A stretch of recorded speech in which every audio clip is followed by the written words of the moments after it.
Hey, welcome back. It's season 3 of Garage Monologues. My name is Jay Swanson, and you've probably been listening for a while if you haven't already.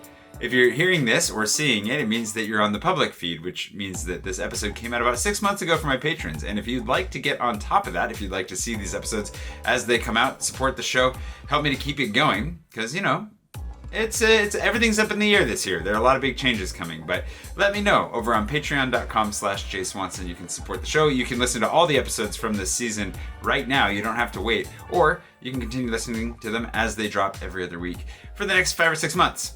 It's the season of becoming French, and there's a lot of cheese that gets eaten in this season. I hope you enjoy it. I've got my microphone.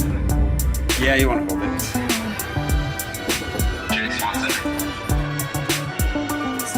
Cheers. Cheers. That was a bad clink, but it works. Welcome to Garage Monologues. Episode, I think it's 6. Mark Shrime, doctor, speaker, chief medical officer, American Ninja Warrior. There's so many things. There's so many titles that go with Mark Shrime. Mark, actually, so we've known each other for 13 years? Yeah, maybe 13. Well, if you think about it, we met in Sierra Leone, didn't we? When did you start on the ship? 2010. So yeah, 13 years. Yeah, so we know each other. That's crazy. Yeah, because we would have met in Freetown. Mark just flew in from Dakar, Senegal. This morning. It was this morning? Yeah, I landed at 6. I actually thought you got in late last night. No. Whoa, good morning to you, sir. Good morning. I poured him a glass of wine that we bought at Frenchie. If you saw the 26 tips in 8 minutes video, I bought this bottle to thank them for letting me film in there. And also, I figured we'd end up drinking it on the podcast at some point. Melting put, the joke that if you didn't get that joke before, go back and listen to the episode with Prushan. We talked about it before. But welcome to Paris. Thank you. Didn't realize you just landed. Yep. What is it now? It's 2 o'clock, so 8 hours ago. 2 o'clock. It's March 19th. We're filming this on a Sunday. We're going to film it later in the week, but his trip has been cut significantly shorter. Yep. So just grabbing you while you're here. Mark, do you have like a brief intro you give for yourself? I can introduce you, but I'm curious. I don't. Go for it. So Mark is actually also I have your book on my shelf. I was going to pull it out. Mark's also an author, a published author, going to reprint, I believe, because his book is selling so successfully.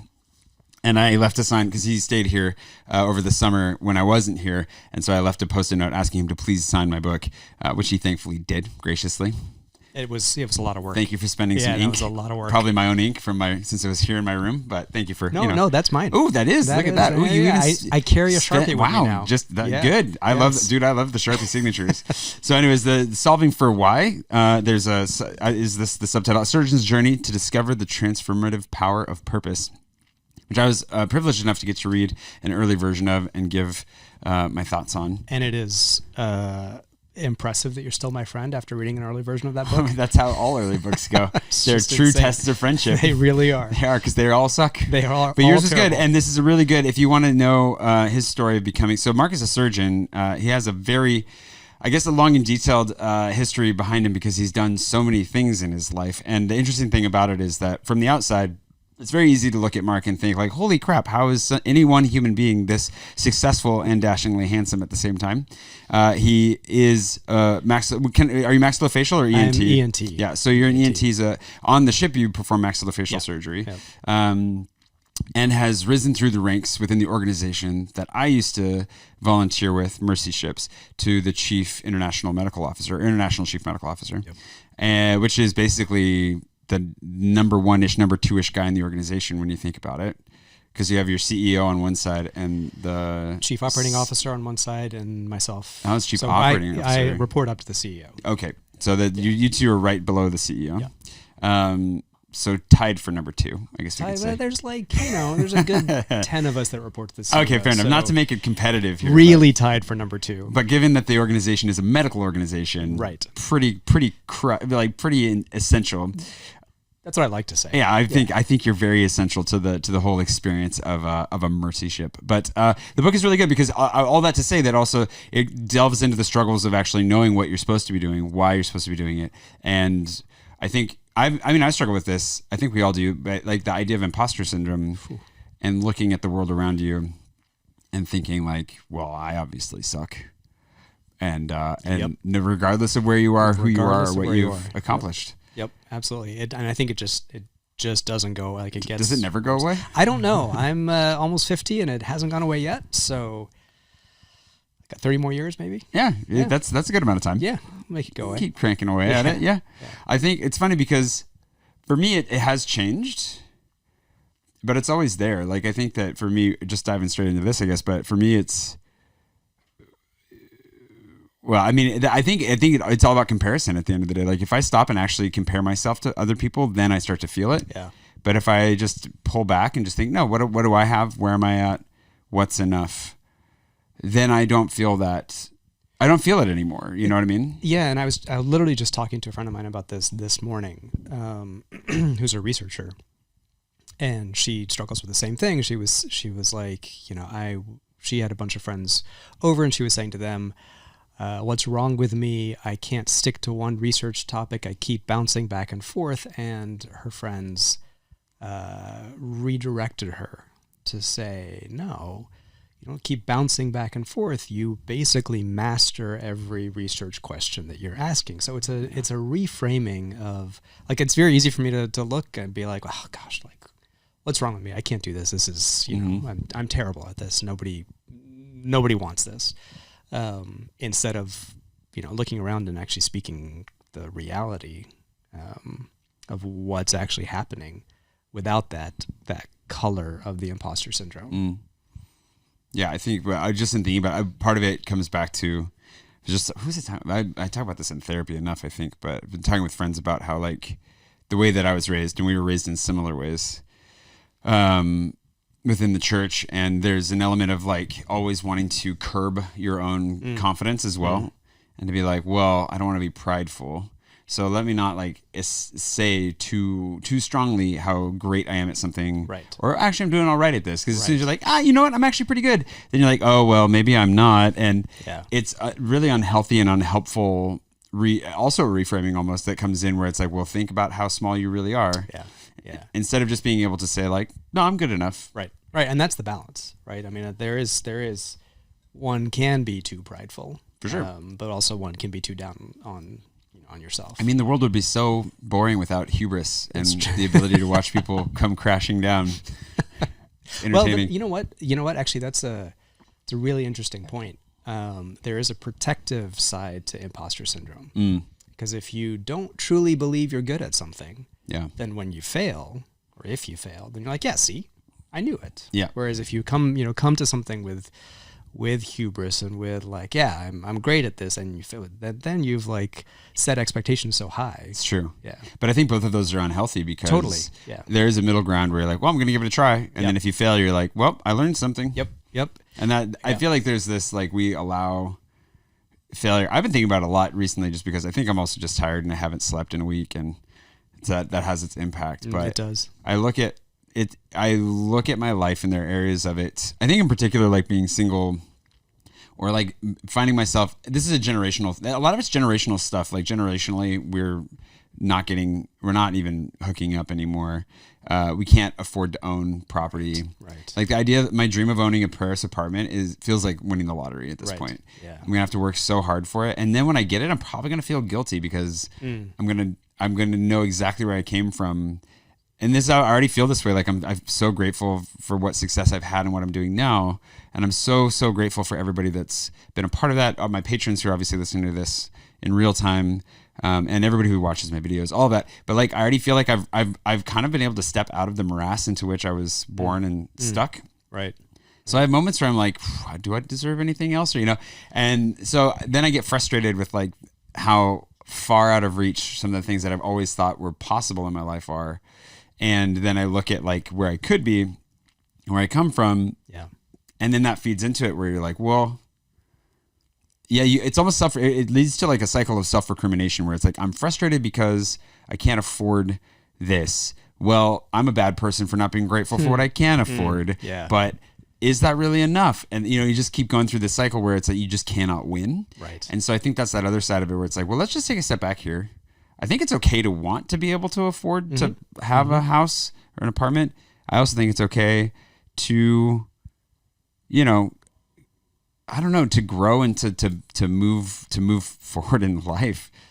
I don't know where I'm going to go with this. This is just kind of nebulous in my head. I just wrote a piece on this when it comes to medicine and to the fact that doctors in the U.S. are just increasingly less and less happy, more and more burnt out, more and more overworked. And the solution that our system gives us is, it first of all, it names it burnout. Yeah. And the solution that our system gives us is we've got to be better. We've got to be more well. We've got to do the yoga, the whatever, deep breathing, email management, work-life balance, et cetera, et cetera. Yeah. Putting the onus of the burnout on us. And the piece that I wrote was making the argument, I don't know how successfully, but making the argument that not only is that just harmful, it also keeps people in a cycle of basically enslavement. Yeah. Because if I'm told that that the reason that I'm not happy is a problem with me, and I need to make me better, and I'm still not happy, then I'm just in this cycle. Like whoever tells me that has control over me. So the idea that that you're unhappy about where you are because you're not grateful enough puts that onus on you and kind of keeps you in that trap. Yeah. That makes sense. Instead of being like, maybe we should actually make billionaires pay their taxes. I mean, maybe there are systemic and structural issues that are exactly. Yeah. When I think my frustrations recently have like boiled over on some of these things with like recycling, I think is a really good and hopefully fairly apolitical thing to bring up. But I grew up, in my small town, we had an actual recycling. We had two different recycling plants at the two universities next to us. And like we could recycle the weirdest plastics and whatever, because they were actually using it at the school. And I mean, I hope so. And so then you had the citywide recycling, you had that. So that's what I grew up with. And then later in life ended up in Texas where they were like, recycle what? And, just threw everything in the trash. And it blew my mind. And I was just like, no, you guys, how can you not do this? And fast forward another 5 or 6 years and we discover, most of this was a lie. Yep. Most of the plastic was getting shipped over to China where they were sorting out what they could and then trashing the rest. Right. Now they're refusing to do that. And, who invented recycling? The plastics industry. Exactly. Doing exactly the thing you were just describing, which is like putting the onus on you, being like, is there pollution in the world? Well, that's not because we're producing all this. It's because you're not recycling it properly. Yeah. Never mind, most of it can't be recycled. Right. And so there's that thing where it's like you're giving people a little pressure valve to like let off the steam and feel a little bit better about themselves, and the problem never gets better. And if you do want to make the problem better, again, the onus is on you. And it is really frustrating to fall into that cycle. Right. And it does. It keeps those in positions of dominance and positions of sort of structural power in power. Yeah. It makes you feel like, gosh, the temperature keeps rising. I'm not doing enough. Exactly. Right. I own too many tote bags. Right. Exactly. It's my fault that the world is ending. Right. Or I forget my tote bag when I go to the grocery store and I have to like pay the 5 cents for a bag. Yeah. Exactly. Well, we're all going to die because of it. Yep. On that cheery note, let's have some cheese. So what do you got for as us? the theme, Mark, and for anybody who's just tuning in, as we go down the road to citizenship, as I wait to find out, I don't know if there are any citizenship updates to give since the last time. I've submitted my application. It's been accepted. I'm waiting to hear back. So in the next 2 to 6 months, hopefully I'll get an interview. But we're going through all the protected cheeses, mostly the appellation d'origine contrôlée. Pouchan was nice enough to remind me of that because I keep forgetting all my names. But they're all either in that, or there are 3 categories in total, but these are all the protected French cheeses. So we are trying to get through 67 cheeses. We are down to the last 27, of which we have 12 in front of us. Nice. Does that mean I got to do 15 next time? That's a lot of cheese. That's a lot of cheese. It's actually pretty tame. There's a lot of chèvre. Okay. There's Emmental in here, which is basically not even cheese. Kind of feel like we already did an Emmental. And we also did, I think, a Trou du Cru here, which like whole of the raw, I guess. It's a raw whole. Is that what that means? It smells like a raw whole. Okay. That's the only one I think that's going to be terribly violent. We have another Brie, which is going to be pretty strong, I think. Yeah, and then that rind. We have a... this one I'm going to say incorrectly. Cancoillotte, I think. And they didn't have any nature or plain, so we got garlic flavored. Because out of the flavors that were there, she said you should get garlic. What were the other flavors? I don't even know. Right, she just said don't bother, and I was like, okay. It was quite the experience. This whole slew, and there's a lot more than this because like the goat cheese, you have to buy in whole chunks. You can't just get a slice of. So I had to buy whole chunks of a lot of this, but it still was under $60. Nice. Which is great. If you're in the States, one of these would cost $60. Yep. So that's good. These are all toasted. I kind of over toasted them a little bit. The baguette slices. Perfect. They should be good, but Excellent. I kind of forgot about them while I was cutting the cheese in the non-euphemistic way. And then this is untoasted. You got some courgette there, some pickles, and some red wine. So the way we've been doing it then, we just kind of go through in order, work our way through. So the first cheese we're going to try, go ahead and start getting, you've got a little slice there for yourself. Right. The Rocamadour. Which the way she was saying it, she really underemphasized you can just grab it with your fingers if you want. Okay. This one's a little melty. Like that. And then basically what we've been doing is just trying it and saying what comes to mind. You don't have to have a particular, we are trying to avoid the word tangy. Okay. All right. But we can say it at least 3 times an episode. And that's it. I mean. Fair enough. Okay. Are we trying to avoid stinky and... Oh, you can call it stinky if you need to. Whatever word works. Great. Oh, that's crispy.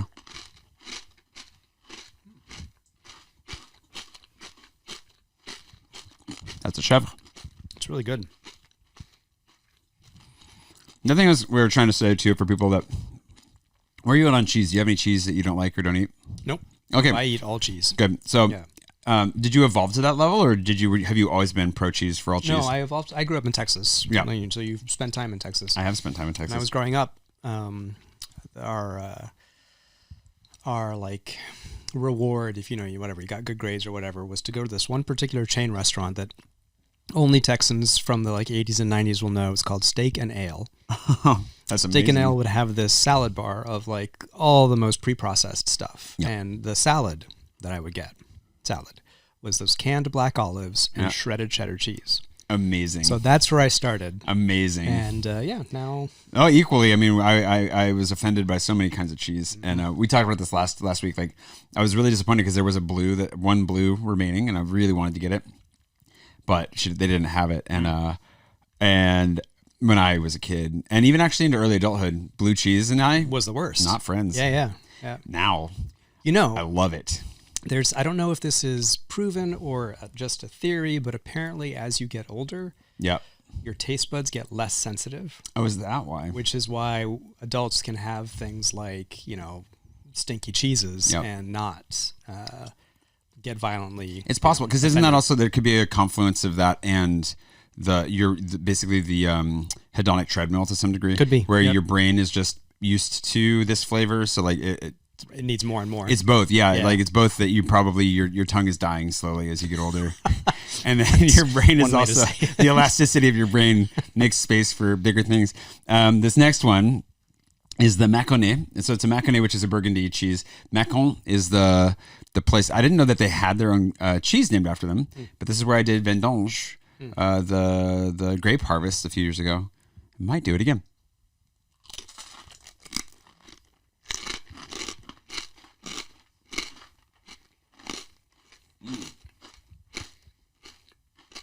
One downside to toasting it so much is it's going to take us a while to come back to the microphone. That one is much gentler.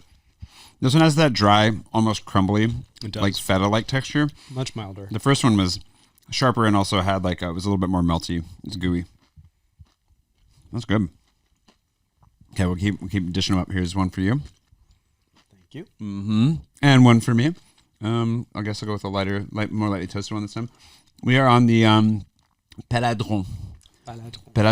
These are all goat cheeses to start. It's kind of like goat for a while, cow for a while. Actually, it's all cow after that. So got 2 more goats. We might just plow through the goats here in a second. No goats were harmed in the making of this podcast.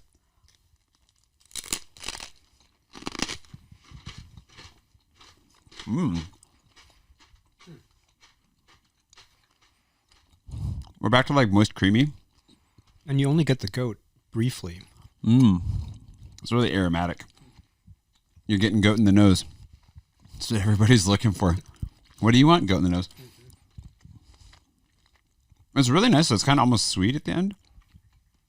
Maybe that's the baguette, but no, it is. Yeah, that's nice. Yeah, that one's chill. If you want a good gooey chilled cheese. It's got the similar texture to it to like brie. Then was that the Pélardon? Pélardon is a good one. And then the last one that we'll do right now, and then we can save one goat cheese for later, is this one of those fluffy mold exteriors that is really actually shockingly pleasant to touch, which in a disturbing way, where you're like, ooh, that's mold. You're right. That is. It's like nice, yeah. And then you're like, in a weird way. Yeah. This is dangerous. So this is not and actually I'm about dangerous. To eat it. Yeah, and I'm about to eat it. So this is Picodon. There we go.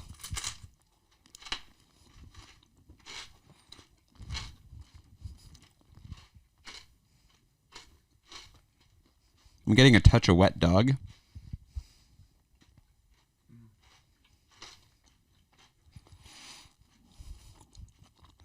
Nice and smooth. Really, this was not my favorite. Yeah, that one's okay. There's not a lot of flavor in that one. It's mostly overpowered by the baguette. Then That's not a good sign, yeah. And then there's the wet dog on top of it all. Don't forget you got some pickles here to cleanse your palate. Yes. That one, this is a pickle. You need a pickle for this one. Okay, kind of disappointed. With goat cheese, when you go to buy, often they will sell it to you like in a little round, but you can't get them to cut it. And even this brie, they bring pre-cut slices. It's so melty that it came with a plastic fence around it to keep it from falling apart. But then there's a point where they're like, we can't make this any smaller for you. Right. So you accept what you get. I've been thinking about this for the last 5 minutes. Cornichon. Not courgette. Oh yeah, thank you. I was like, I know that's the wrong word, but what is the right word? Yep, cornichon. What is a courgette again? It's a zucchini. Isn't zucchini. Yeah. My brain's not functioning either. That's fair. But I don't have the plane ride to blame for it. So how do you go? I guess. So have you heard of the? I just heard about these guys today, thanks to Mark Rober. Do you know Mark Rober on YouTube? Zipline. Have you heard of them? Wait, is this the drone blood thing? I have heard of them. Yeah, it's a really super cool idea. Yeah. So these guys are delivering blood in Rwanda to hospitals in country. Like it would take you 4 hours to drive there, and they can send a drone that'll deliver blood in like 15 minutes. Yeah. It's incredible. It was really, really cool. If you want to watch a video later, and you don't already follow Mark Rober, go watch it. It's really cool. He's highlighting it. But it made me think of you because obviously on the ship when I lived on the ship, and I think the case is still true, we are the living blood bank on the ship. Yep. Right? Yep. For you, what are the things that I guess you look forward to? I don't know how much context we should give, so maybe you should give a little context for what Mercy Ships does and how they got to where they are today. But moving forward, whether it's through technological innovation, like creating a new type of drone to deliver blood, or education or whatever, how is it that you imagine having like a real impact on medicine? And I was going to say globally, and so maybe you should also give us a brief definition of global health. Oh gosh, there it is. Global health is one of these concepts that is so difficult to define that there have been 10 or so definitions. It's like consciousness. It's like consciousness, yeah. Because so global health is this idea of, actually no, let me go the other direction. Global health is often perceived as this idea of health over there, health in countries that aren't ours, which ignores the fact that we're part of the globe. Paris is on the globe. Yeah. New York City, where I live, is on the globe. So fundamentally, instead, global health is really this attempt to decrease inequities in access to care, wherever those inequities exist. Yeah. Now, it happens to be that in some countries the inequities are more obvious than in others, but they exist everywhere. Unequal access to care exists in Paris and New York City in much the same way for much the same reasons that it does in Senegal, where I just came from, or Sierra Leone, where I'm going to next. So that said, Mercy Ships works in global surgery, which is global health applied to surgery. So the purpose of what we do is to try to decrease the inequities in access to surgical care worldwide. Where do I envision this going to make a real impact? So let me start with Mercy Ships. It's been around for 45 years. Started primarily as a, we dock these hospital ships in the port cities of countries with, higher inequities in access to surgical care, and we do a lot of surgery. Yeah. About 10, maybe 15 years ago, there was a seismic shift really in Mercy Ship's focus to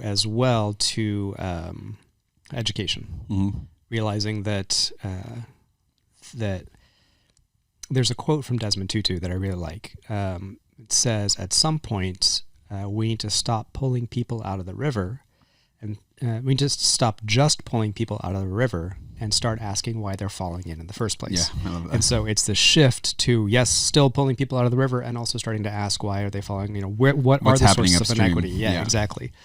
And honestly, the vision is to continue doing both. Yeah. But to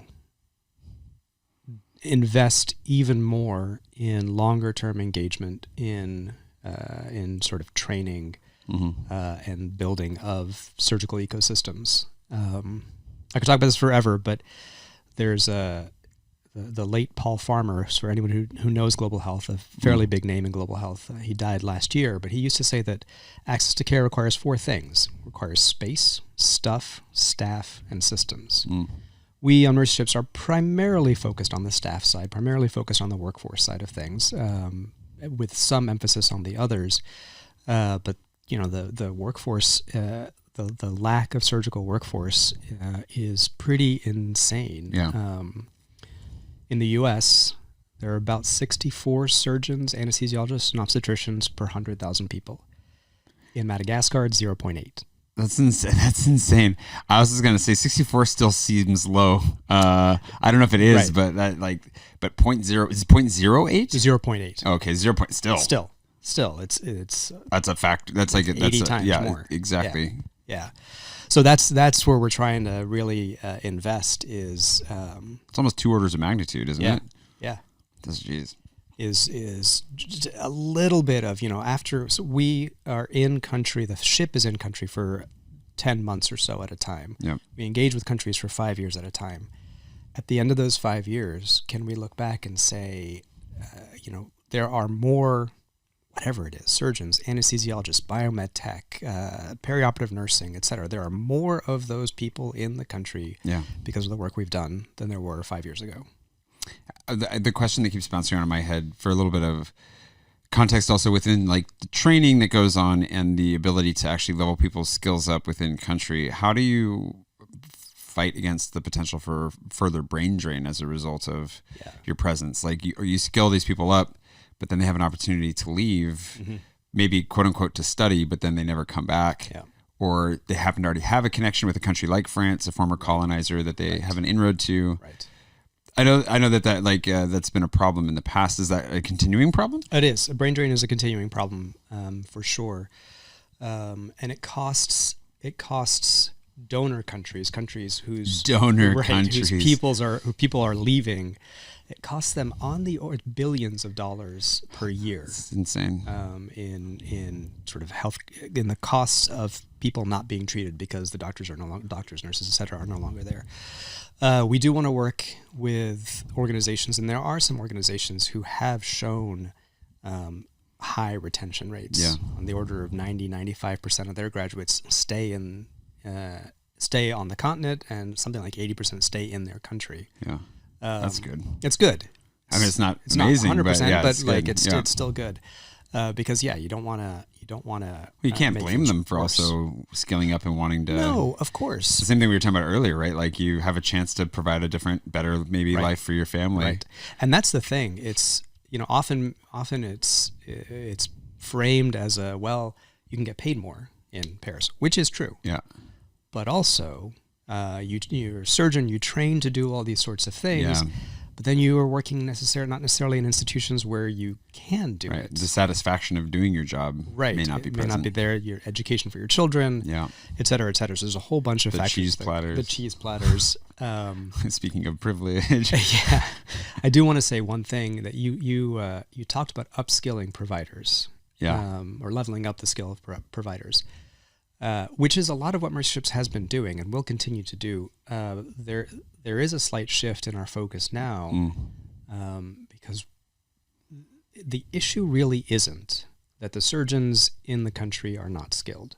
No. You bring them onto a beautiful platform like, Mercy Ships that has all the things that they could want. They are just as good, if not often better than we are, because they've had to deal with, they're seeing things you've never seen. Seeing things you've never seen in environments that are not up to. Yeah. So it's not that. So even the idea of upskilling has a bit of a tinge to it, and the issue really isn't that the 0.8 providers in Madagascar aren't skilled. The issue is that there are only 0.8 providers in Madagascar. So can we increase the number?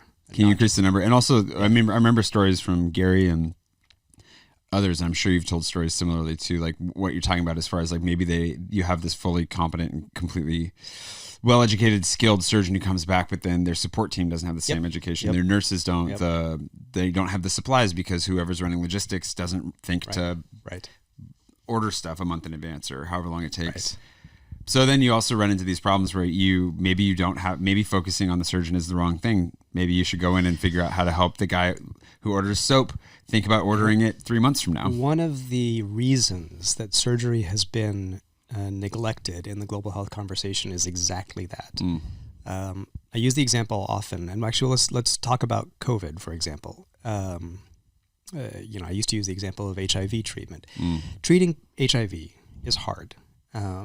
Because right now you've got to take the medicines for the rest of your life. Yeah. So it's not a chip shot. But the difference between HIV treatment and surgery is that the drug, whatever the drug is, can be manufactured wherever and then brought as a pill to the patient. It can be sent by a drone. Exactly. With surgery, you've got to bring the entire means of production close to the patient. Yeah. And that means the space, the staff, the stuff, and the systems. That means the surgeons, the anesthesiologists, the nurses, biomed tech, healthcare administration, and also the stuff and the staff, stuff in the space. So it's a hard field to work in, but that's the rewarding part of it. I hadn't thought about that. Like you're basically building manufacturing on site. Basically, in a sense, like obviously it's apples and oranges between manufacturing medicine and bringing people in to do a skill, but that does completely change the game. It does. Now, in theory, and what we really hope, and I'm saying what we really hope because we don't have evidence for this, but we really hope is if you fix the sterilization and electricity and water and whatever that you need to do surgery, you fix that in a hospital, or you bring it up to standards. Well, you've done that in the hospital. So hopefully there are these positive knock-on effects that come from that. But then you also have these are maintenance issues over term as well, and then you have training and you can walk in and you can build something, but that doesn't mean it's going to stand for 5-10 years, right? One of the programs that I think is the coolest that we do is our biomed tech training. Because yes, there's a friend of mine calls it the junk for Jesus problem. There's a problem and it's something like 70 or 80%, maybe even 90% of the stuff that gets donated just doesn't work or is unused or sits in a closet somewhere. Yeah, it's useless. It's the donor North feels Face jackets to the tropics. Yeah. The donor feels great because, look, I gave a CT scan that I no longer need because it's 10 years out of date. Right. But I've given it to Africa. Yeah. Without a maintenance contract, without adequate training in biomed tech. Or even a user's manual. Or anything like that. And it got shipped like in unprotected state. So like by the time it got there, things are falling off of it. And so that gets to surgery is an ecosystem. And it gets to trying to work on all parts of that ecosystem. I think the cool thing, I forget where I was reading this. It might have been actually in this book that we were talking about before. I just finished a book called Love's Executioner, which is just a great title, but it's a book about psychotherapy. And I don't remember if it was him or the woman whose book I read recently, which was Maybe You Should Talk to Somebody. Both very good books about therapy and the stories of people going through it and the therapists themselves. But they talked about that. I think they're in their medical training. What I felt like I came to see in seeing surgery so much was that so much of medicine, including surgery, is basically just helping to get whatever the problem is out of the way so the body can heal itself. 100%. Right? Yeah. And which is beautiful and a fascinating thing. But when you go to that level of, it's one thing to say like, oh, you have a hormonal imbalance. We're just going to correct that for your body for a minute, and then things will shift. And it's completely different to be like, okay, we're going to carve a part of you out and then put you back together. And like the levels of complexity that go into that. And the more that I feel like I learn about the human body, both in the miraculous nature of it, but also like what you do for a living, like there's still parts of I don't know that I'll ever fully understand, like how do those capillaries end up, like, do they reconnect? Do they grow? Yeah. Do those things, how do the nerves manage to reconnect over time? Like all these things that come back together. Yep. You're not going in there and like stitching, like soldering little pipes together. You're just like mashing it together and hoping it does what it does. Yep. It's amazing. But like to your point, and not to belabor it, but it is hundreds of people that have to be doing something well in order for one person to heal. Yes.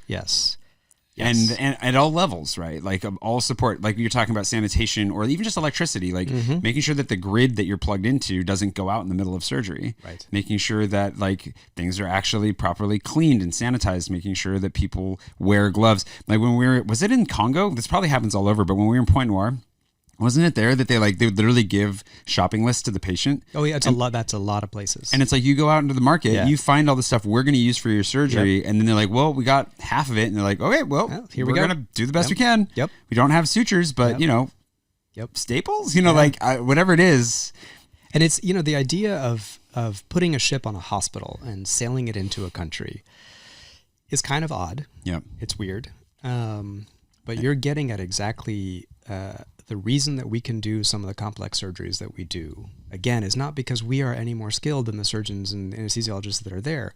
It's that we know the electricity is not going to go out. Yep. We know that there's reliable water and oxygen and as medical long as the gases intakes don't get blocked. As long as but we also have backup systems. We have all of that. So we as the providers can take on riskier things because we know that we've got that safety net, and that's not always the case in the places that you go. I work with my hands for a living. I sew for a living. Yeah, you do. Right? Very, very, very, very incredible skill, by the way. Thank you. I've tried, not on a human, but I've gone through like the training that they've put on, whatever. It's not easy. Yeah, but it's so impressive. I had a hole in my jeans. This was 5 years ago. So I had a hole in my jeans, and I was like, well, I sew for a living. Let me just take some. I literally took some suture, sewed up the hole in my jeans, and it lasted a week. Yeah. And that really drove home to me what you're saying is that, if you're actually making a pair of jeans, this seam has to last. Yeah. Mine has to last 48 hours before the body really starts the healing process. So it's a completely different skill. It's funny. I thought of the French verb coller, like it starts to stick together basically. Exactly. It's amazing. Like the human body is miraculous. And you know what makes the human body even more miraculous? Cheese. Its ability to digest cheese. Absolutely. So we've got one last goat cheese, I believe. It's the Chabichou. Let me get to the Trou du Cru, which I'm not excited about. Thank you. Very well placed. Thank you. Nice about goat cheese. You can just go straight for the rind. It's good. The only rinds that I don't eat are the hard, dirty ones.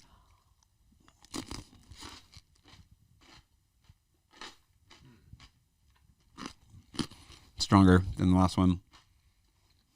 This is where we can say tangy, I think. I really like it. It's super complex. It is taking me on a journey. This is getting to the drier side of creamy, but it's still really creamy, like heavily compressed. Heavily compressed. Yeah, that's good. It's or you could say dense. Maybe it's smooth, and it's a roller coaster of experience. It's really aromatic, but there's like a really sharp, like maybe acidity, but like an acridity across my tongue. And there is a sort of sweetness at the end of it. That's good. That was delicious. That was the Chabichou. Okay. Chabichou. I don't know what the vowel stands for there. I have the full list on my phone. We can look up the longer names, but we should probably get the Trou du Cru over with. It's gonna be. You've been building this one up. I know. I shouldn't have built it up so much, but we're gonna need some pickles after this one. Oh boy. You might want pickles before. I don't know. There you go. This is one of those cheeses, though. Honestly, I feel like I've had it before, and it's very similar to another cheese that we've had already on the show. Which is I don't remember, but it looks because it comes in a tiny little nub that then they wrap in plastic, and then they wrap in a hard plastic because it just melts. Right. Like you see that it's completely melted.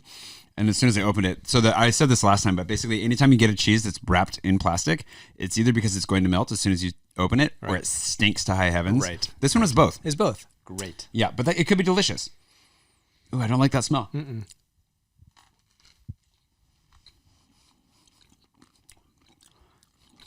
That is a violent flavor. It's really salty. Oh gosh, the end. Oh, Yep. It was really good for the first 10 seconds. Oh, it's not good. But it's not good anymore. It's like the saltiness I like, but it's like somebody made a knife out of salt and shoved it into my tongue. That was a punch in the face.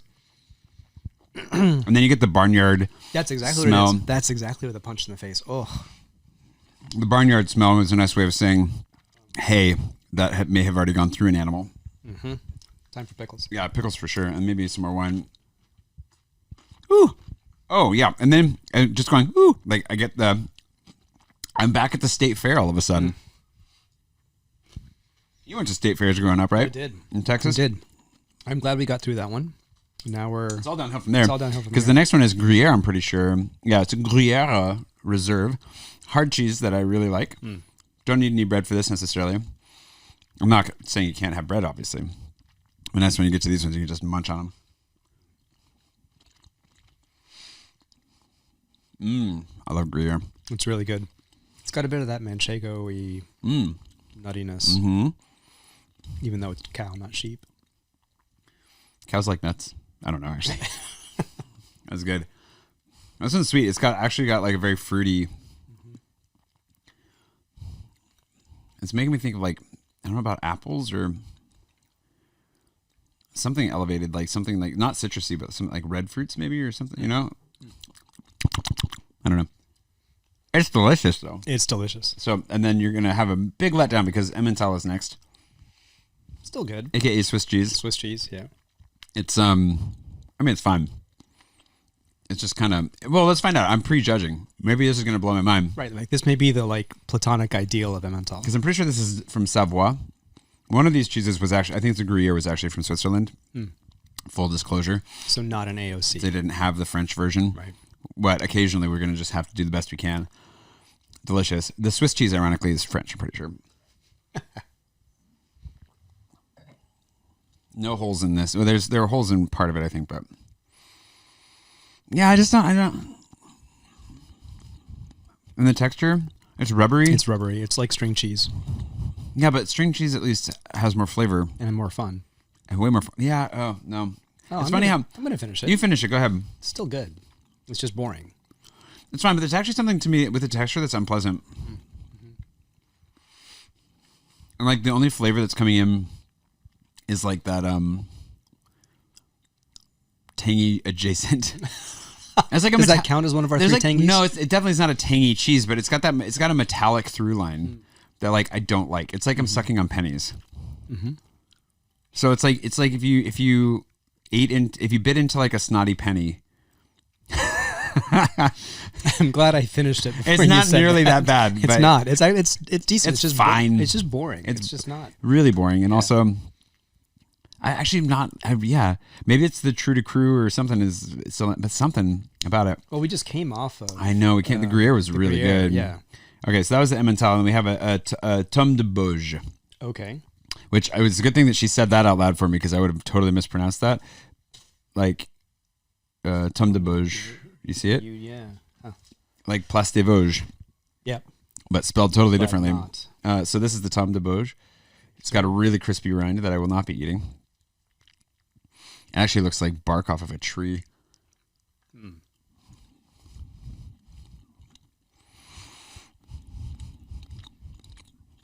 For a Tom, this is also pretty bland.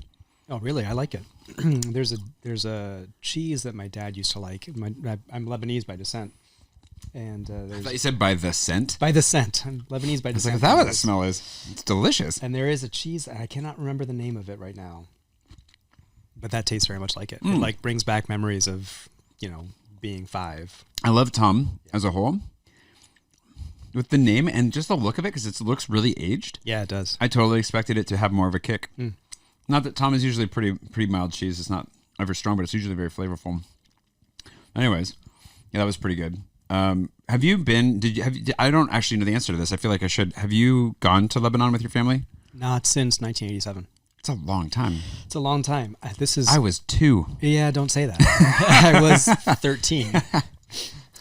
You're older than me? What the heck? How did you do that? I know you can't tell with the bald heads and the no, beards. but you're also but look at this guy. He doesn't age. You're so handsome. Because I don't have kids. It helps, right? On the stress levels. Yeah, that'll do it. So last time I was in Lebanon. Also, I was going to say earlier, I don't know if you noticed it, but good job powering through the Cooper farts. You had a nice long, you were explaining.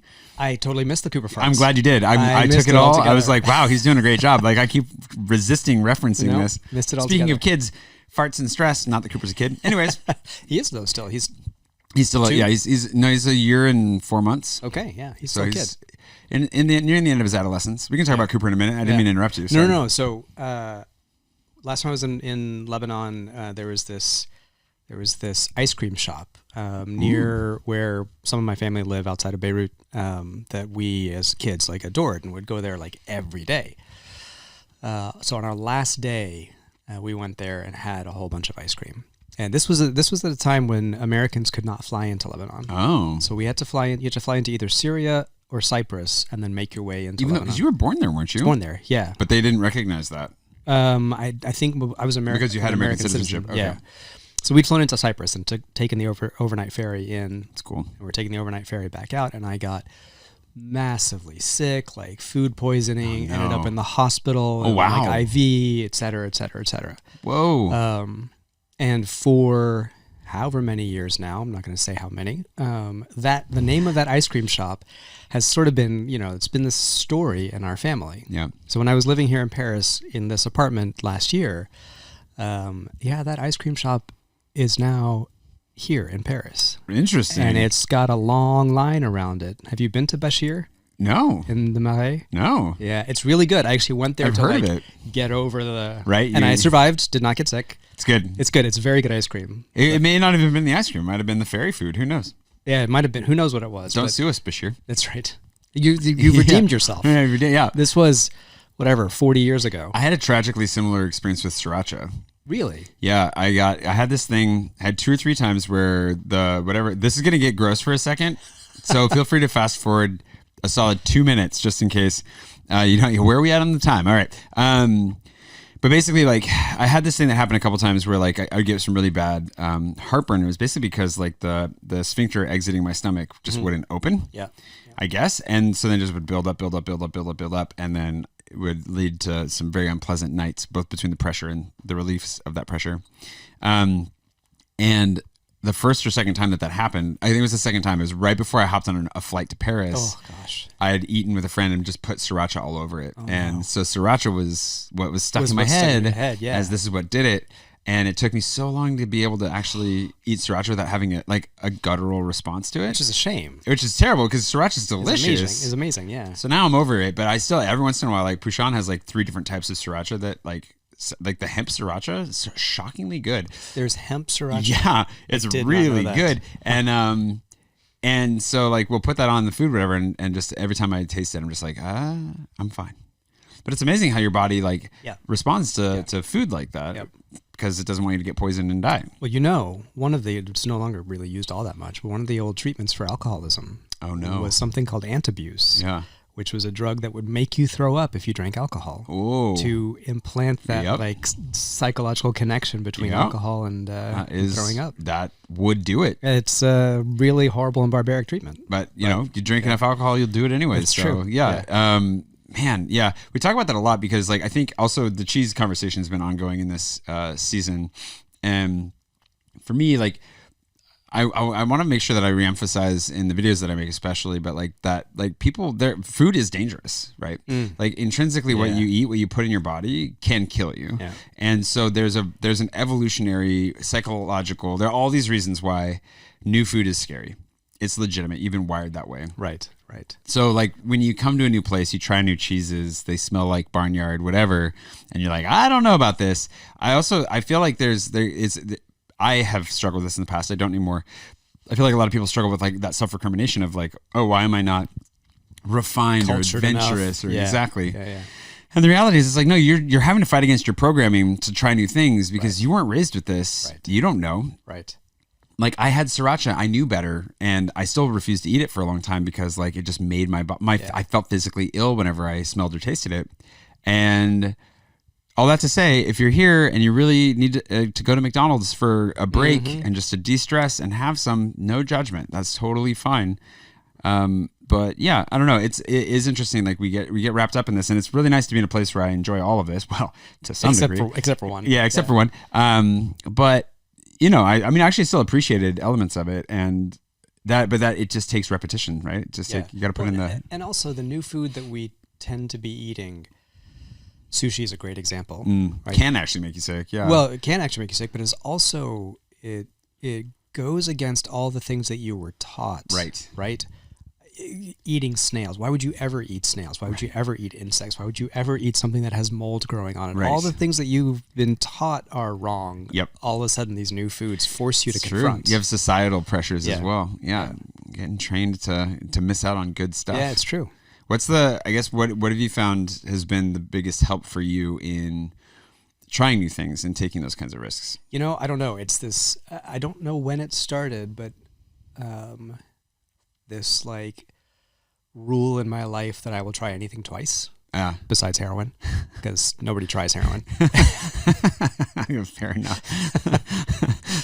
but in general, like, and maybe not that cheese. I may not want to go for a second round. Give that a try. Particular one. I'm pretty sure I've had that one before. But there's so much to experience, and I feel like this is such a privileged thing to say, but I feel like my life has been so enriched by the travel that I've gotten to do, and the being confronted, having your rules confronted by other rules and other cultures, that at this point, honestly, I'd rather try something and have it taste like barnyard than not try it. Yeah, 100%.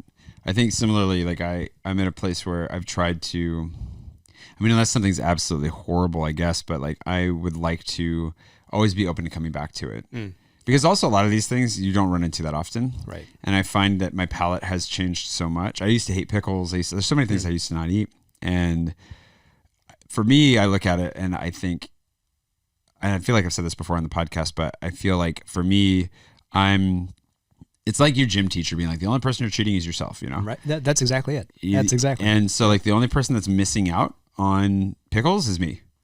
The only person that's missing out on any of these cheeses is me. So like, granted, I may not like it now, and that's cool. I'm not going to eat it again soon. But if it comes back around, I'll try it again. Yeah. But I want to say, like, as you were just saying before, not taking that position is also perfectly fine.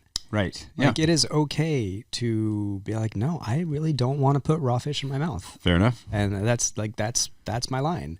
Yeah. So I think that's been my approach to it, but that's because it's both of our approaches doesn't mean it's the right approach. It's true. And I think you do a good job of that too, where the remaining mindful and saying, all right, take the pressure off. Right. Like, I think it's important because I mean, I'm in a place where I definitely would encourage anybody to, like I said, take a break and go to McDonald's. Yeah. Like, we're not above that, but at the same time, I guess I wonder what is that balance though too, to encourage people to try new things, right? Like, where's that balance to be like, I know you don't like it. Right. But trust me. But also, like, I'm one of those people that has the genetic mutation that makes cilantro taste terrible. That's so sad. But it's really not, because cilantro is terrible. Just ate like a whole pound of cilantro for lunch. But you know, there's a point where it doesn't matter who tells me that I should just try it again. I shouldn't. Like I will never like cilantro. I just literally cannot like cilantro. Fair. So it is a respect. It's a respect for whatever position somebody's taking, and also maybe sort of creating a culture of safety where they won't feel like they're judged whatever their reaction is. Yeah. I just feel like I'm in a place now where I kind of don't care what anybody eats or drinks. Right. Like to some degree, it's like, you do you. I'm going to enjoy this. Right. But there's also that part of me that's like what we've talked about as far as like, but man, my life's been enriched by this. You want to share what you love and we've discovered. And so I think there's also finding that like balance of, oh my gosh, this is super good. there are people in my life who I've stopped really trying to bring stuff home to. Yeah, because they're just not going to appreciate it, and that's fine. Yeah. But I think there's that part. There's a sadness to that for me, where it's like I want to share this with you. I can see that, and I can't. And then I guess the challenge becomes, we ran out of the video's over, but that's okay. The audio will continue. If you made it this far in the video part, you'll just enjoy the no space on the memory card. Whoops. The sound of us eating cheese. The sound of us eating cheese. We do need to finish the cheese, and that's okay. It's a podcast, right? We'll just go without video for the rest of that. But all right, fair enough. I think there's that. Yeah, I think for me, I'm just trying to kind of home in on like why, if it bothers me, why does it? I think it's because it feels like I'm missing out on a relational opportunity when there are some people that are open and willing to try, but it can feel personal. And I know it's not intended to be personal, right? But it can feel personal when you're like, I found this thing, I love it, I'd love you to try it, right? And that rejection of the thing feels like a rejection of you. I can see that. I can totally see that. And maybe you just got to grow up and accept that. But it's also kind of sad. It is kind of sad. I mean, I keep using the example of sushi. I adore sushi. Yeah. And it is sad to there are people in my life who don't like it, and it's sort of sad not to be able to share that with them. At the same time, that's asking them to meet me on my terms. It is. Yeah. I have the opportunity to meet them on their terms.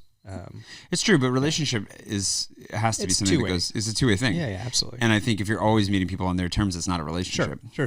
So I guess that's the other side of it, where I totally agree with you. Like, meet people where they're at. Right. We got to learn to speak. It's like in anything, you got to learn to speak the other person's language. It's true. If I were to talk, bringing it back to surgery, if I were to talk using the medical jargon, it would go like it wouldn't mean anything to anyone. It's just gibberish. Right. It's learning to translate that into language that they understand. Well, and it's the thing. Speaking of the cheese, we can finish this off. Yes. We have a raclette as well. So speaking of stinky cheeses, this is the raclette for you. Excellent. I never finished this one. Unmelted raclette. I don't know if I've ever eaten raclette not melted. I think it is that thing too, though. When you move abroad, it is a thing you have to learn, and part of it is a maturing thing. Where when you come back, the language of what you've experienced is something that isn't also spoken. Yes. Go ahead and dive into that if you want. The whole, that sense of. People don't have necessarily. I have this. Like when I went to India for the first time, I had a huge gaping hole in my imagination for what to expect, and I kept filling it with like West African experience because that's what I had. And that's the same thing. If somebody hasn't traveled, if they haven't tried things, like they don't have a point of reference, it's very hard. It's just naturally hard to relate. So I also understand that, and I get that, and I think then it's just tricky. When you then try to help somebody bridge that gap and they don't take the journey with you. Well, first of all, how's the raclette? Unmelted raclette is so much better than melted raclette. I really like that. And I don't generally like raclette. Yeah, there's like a sweetness to this. There's sweetness to it. It's a little milder. It's not as in your face. This is Raclette de Savoie, so it might have an impact. I don't know, but that's pleasant. That's really good. Yeah, when you fry it up, it stinks the place up. It really does. I can tell. That stinkiness is in there, but it's not unlocked. Yeah. Oh, that was nice. So maybe it's the domain that I work in, this domain of global health, which has a colonialism problem. For sure. It's definitely got a colonialism problem. So maybe I'm just sort of super attuned to this. That how much of the things that we're saying here about people trying, unmelted raclette is tinged with, I know better. My life has been enriched, therefore yours must be. Right. Let me bring you to my whatever vaunted levels. But I want to come to your vaunted levels. That's fair. It's fair. I'm tired of living down in the slums. I think. Yeah, 100%. It is like that. It's a balance between not wanting to impose your beliefs or your views of the world on anyone else. And maybe it's hard because like there's we also are naturally tuned to resist being pulled out. Yeah, that's true. Of the way that we see the world. So true. Yep. Plato had it right. Well, your worldview, both of our worldviews have fundamentally changed a lot, in different ways from what we grew up with. What I'm just cutting up the brie here. Yeah, it's good. What do you think made that possible for you? I was gonna say I have to like narrate everything I do now that the That's camera's right, because dead. we have no camera. Give me a big chunk here. Yep. Oh, that's a big chunk. That is a big chunk. Wow. Put it on, Okay. yeah, Yeah, I'm gonna give it all to you. All right. I hope I like this. I hope you do too. It's brie. It's definitely a little bit of a stronger brie, but I think you like it. It's brown. That's impressive. It's brown. It's kind of weird looking. I've never seen a brown brie before. I don't think. I've never noticed. So here we go. About Bottoms up. Yeah.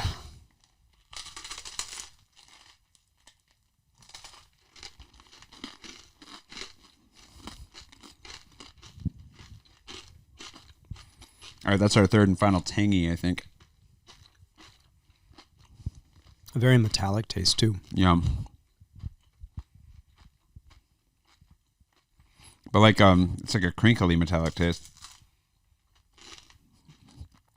Like aluminum foil in the mouth, you know? Mm-hmm.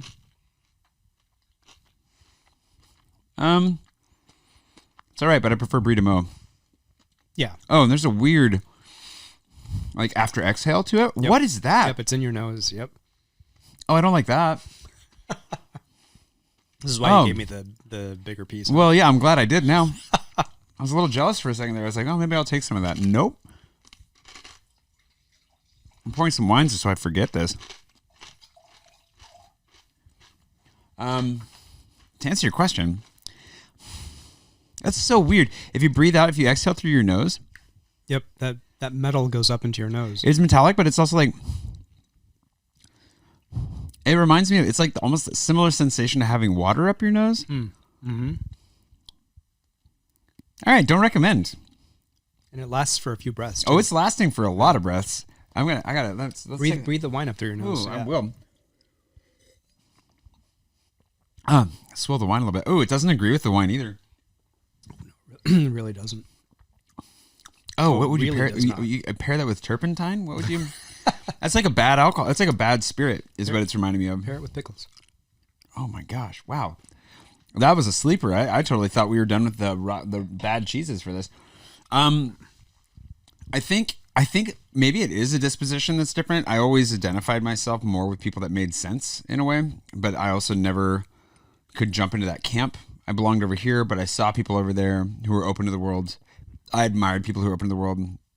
I admired people who could listen and synthesize an argument and disagree with somebody, but respectfully. And also, like, I really respect people who can be curious about other people. Agreed. Yeah. And take somebody who at face value is absolutely offensively wrong about something and not be fazed by that, but kind of like, babe, why do you believe that? Like, where does that come from? And really wanting to get to know that person. I respect those things so much, and I think I just didn't see that where those values were lauded within the Christian community that I was raised in. They talked about those being like befriending and loving the poor and the downtrodden and aligning yourself with the oppressed, all these things, but then turned around and basically took all those labels for themselves. And then we're like, well, we're the oppressed ones, so obviously we should be aligned with ourselves. Interesting. And became a very like us versus them thing that was hypocritical in that way. For sure. Yep. So I always was like, I want to go hang out with the party kids, but not because I want to drink. I didn't even really drink till my mid-20s. It was like, they just look like they're actually enjoying life. And when you talk with them, there's an openness to the world that doesn't exist within the circles that I'm in. And so I think I was just always pulled to that. So it took me a long time and some very gracious friends along the way who were able to put up with, like, again, be open and listen. Well, I was going to say, yeah, what was it about those friends that allowed you to, here I am asking the questions on the podcast, but what was it about the friends that allowed you to feel safe enough to do that? I think it was just, well, like the, kind of like you're saying, coming to meet you where you're at. Like, I think of my buddy, John Mark Walls, if he ever hears this, high quality dude that I knew in Nice. And just his ability to kind of ask questions and be like, well, what, I don't know, just ask me some things like, well, what do you actually value in life, you know, and where do you see that being lived out, and who do you see that be, you know, and had a long ways to go on my journey and still do, but just that ability to sit and question me in a way that was honest, and then I could respond honestly. It's not something that can be replicated with somebody who's not willing to be honest back. Like I've tried to be that So for people true. Yep. who I've asked them, and you can get really twisted answers back where people will just straight up lie to you to protect their own beliefs sometimes. And I don't think they mean to do it maliciously, but I've experienced that. And then other people will hear and feel the challenge and reject it later. And then others will hear and feel that challenge and sit with it, and it will transform them. And you have to hope that maybe everybody's on the same journey of transformation, just at different points. But thankfully, there were people that were patient with me and put up with the absolute garbage that I had to say long enough for me to come around to maybe believing less garbage things. How about you? Yeah, it's not fair turning that question around on me because I don't have a good answer for it.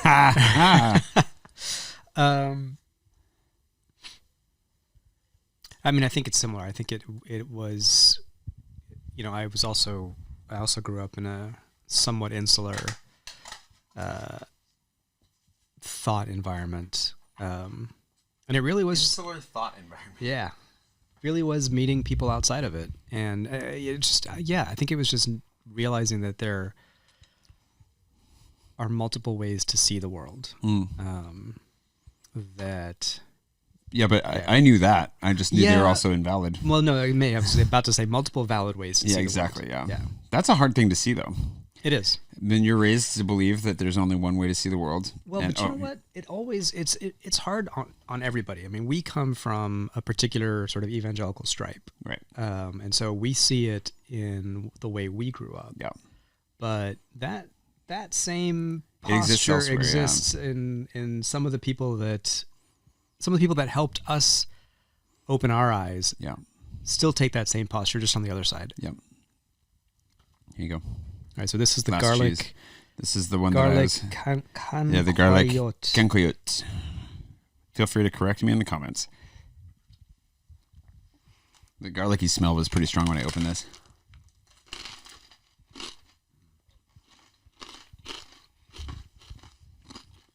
It's like a cheesy spread. Like a fondue almost, even though it's cold. I like it, but you don't really taste the cheese.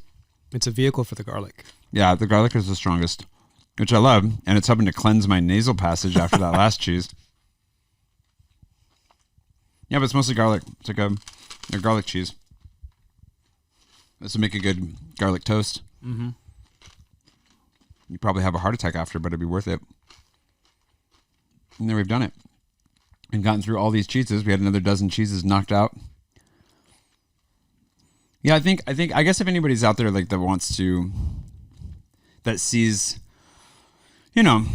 people out there that have attractive, I think that's part of it was like, I was attracted to people. I was attracted to people's worldviews and to their, even if I didn't agree with them, there was something about them in their life and their bearing in the way that they approached the world that I found attractive. And that's true inside the church and out. Within mercy ships and not everywhere I've ever been, here in Paris and not. Like there are whole groups of people here that I'm not interested in. And and then there are a lot of people that I find that absolutely shock me. And then you get to have conversations with people that, 20 years ago I would have thought, well, your lifestyle and the way you do the XYZ is wrong and bad and whatever, and probably would have said some hurtful things in trying to be quote unquote loving. Right. And then to learn to be truly loving along the way has changed everything about that. Yeah. And now I have friends that have those lifestyles that I was raised to condemn in love, of course. Of course. Always lovingly condemning people. Because we, as the condemners, get to define what love means. Exactly. Not the recipient. Exactly. Which is, I think, just backwards. Also not really how love works. It turns out that is how I was raised as well. Yep. In so many ways. And so I guess lean be careful, because some things are definitely attractive that are bad for us, but I think just pay attention to that. Like if you see people in the world that whether that's somebody like a great thinker or a writer or people in your community, whether you have access to them or not, to spend more time absorbing those things that attract you to a brighter, more open, more lovely world, and let that illuminate the way that you see where you come from. And then you can choose what you keep and what you let go of. Right. Shameless plug for my book, but plug away. There's a sort of one of the running themes through the book is this idea of othering. Yeah. And that our posture of we know what's right, both for us and for you. Yeah. is an automatic othering. It's an automatic creation of a structure of dominance and a structure of I'm the one that holds the truth, and